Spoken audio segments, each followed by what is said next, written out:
All right, now we have our sketch in Adobe Illustrator. We've locked that layer. We've called it a sketch layer. We call this onion skinning, right? We dimmed it so that now we can build black shape vectors on top.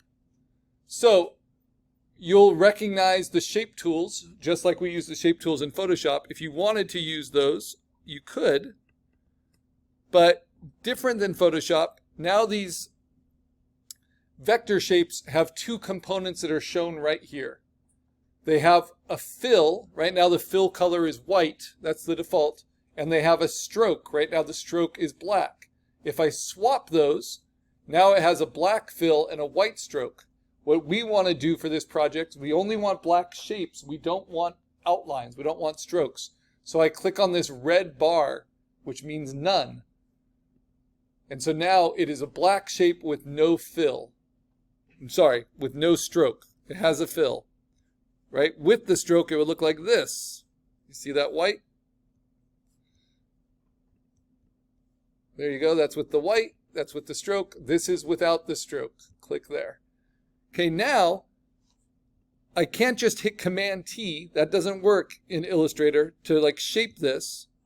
Instead, I have to use the large selection tool, and that gives me a transform box around it, which lets me stretch it by pulling it at different sides and lets me kind of fit it in. And this is a beginning. But you can see the anchor points. This circle is made of 4 anchor points with curves between them. And what I could do is just copy Command C, select it, copy Command C, then Command V, paste another one, and then move that to get really clean. But I didn't want really clean necessarily, right? So we're going to learn other tools. The other basic vector tools we'll be learning next class is we can start our own shapes by using the pen tool. So I plotted an anchor, and I'm going to move to here, and then I pull a curve. Right? And then I can plot another one. And then I can go around and contain it as long as I end where I started. Now the great thing about this that you couldn't do with the vector shapes in Illustrator is if I use the small selection tool, I can click on the individual anchor points and modify them. So for instance, this one got pulled way too far.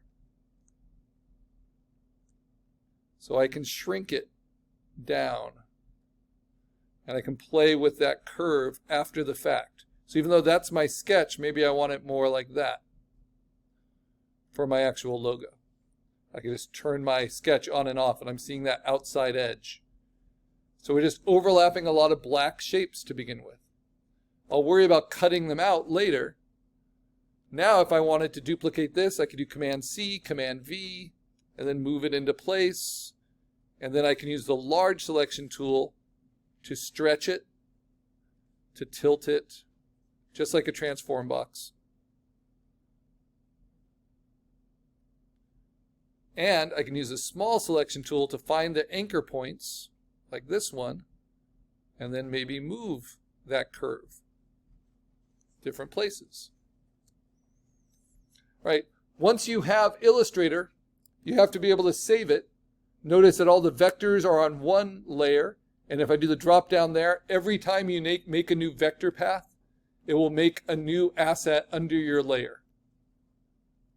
So you'll always have access to each individual thing you create. And then I have my sketch layer. Now I've got to save it. So I'm going to say File, Save. I want to save it to my computer, and I want to save it with my name. This is no longer my refined sketch. This is my black shape vector. And the format we save it is brand new. It is an AI format, Adobe Illustrator file format. It will say AI at the end. And that's what we'll pick up next class. And I'll post these videos. Remember, the goal is have your refined sketch posted before next class so we can spend as much time as we can struggling to learn Illustrator.